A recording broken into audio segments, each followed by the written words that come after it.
তো সেই সাপটা ধরার জন্য আসছে। সাপ তাড়ানোর জন্য আমাকে রীতিমতো ওষুধ খেতে হচ্ছে। এটা কি গাছ বলুন তো? ওর চপ খাওয়ার স্টাইল দেখেন, ফিনাইলের গন্ধেই। বর্ষায় এটা ছাতার থেকে কম কিছু না। তো সবাইকে অনেক অনেক স্বাগত আপনাদের সবার প্রিয় সীমা ঘোষ ব্লগে। তো আজকে হলো সোমবার, তো রেডি হয়ে গেছি। এখন বাজে সকাল 10টা। আমার স্নান হয়ে গেছে, পুজো হয়ে গেছে, রেডি হলাম। রেডি হয়ে এখন যাই হাট করে নিয়ে আসি। আর এখন রান্না বান্না কিছু হয়নি। হ্যাঁ, তবে একটা জিনিস আজকে একটা কাণ্ড ঘটেছে দেখায়।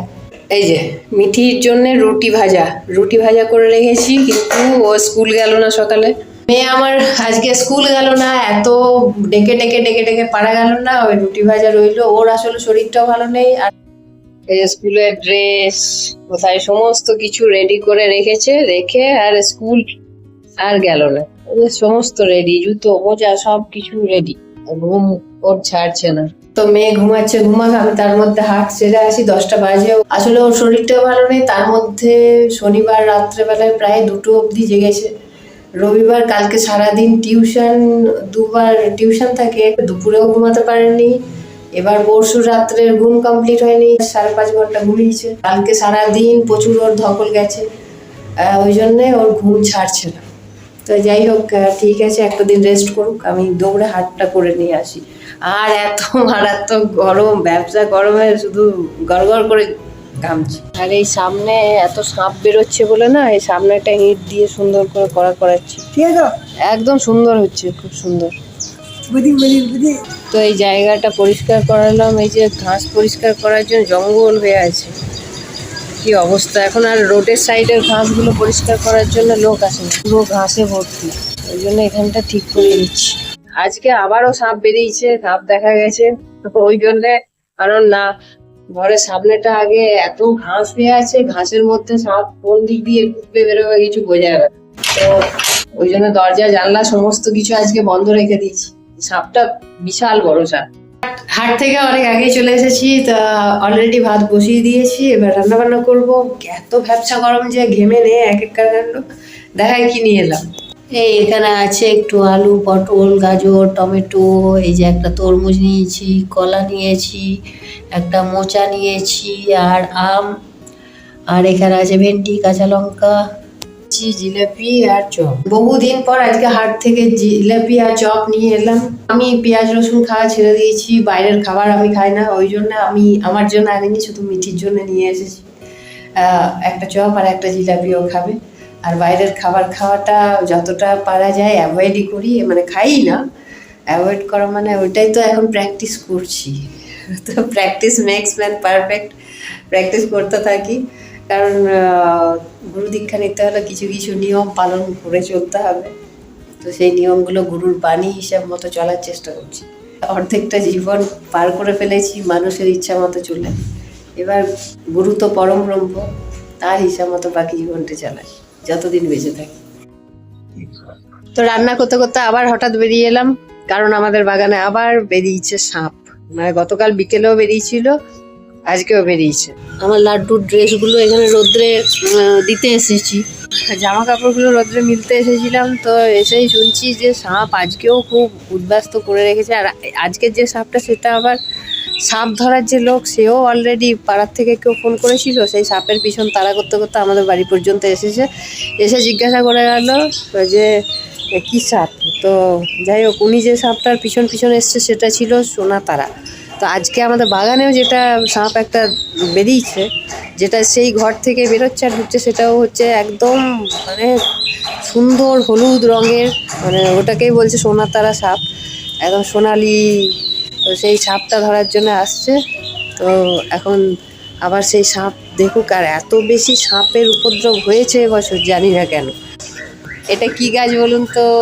এই যে কত বড় বড় পাতা, একটা পাতা কত বড় সাইজের দেখা, মানে আমার অর্ধেক বডি প্রায় একটা পাতা, ছাতার মতো, রীতিমতো ছাতা। বর্ষায় এটা ছাতার থেকে কম কিছু না। অবিশ্বাস্য প্রকৃতি, কত বড় পাতাটা না।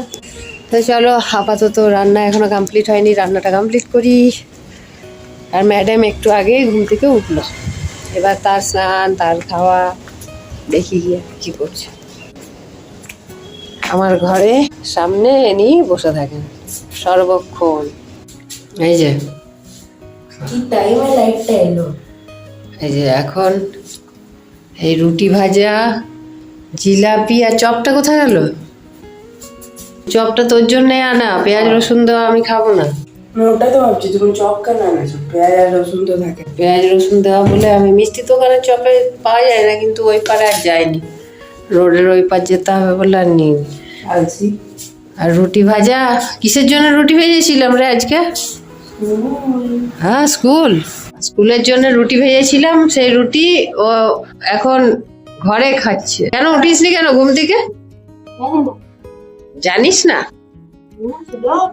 ওর চপ খাওয়ার স্টাইল দেখেন।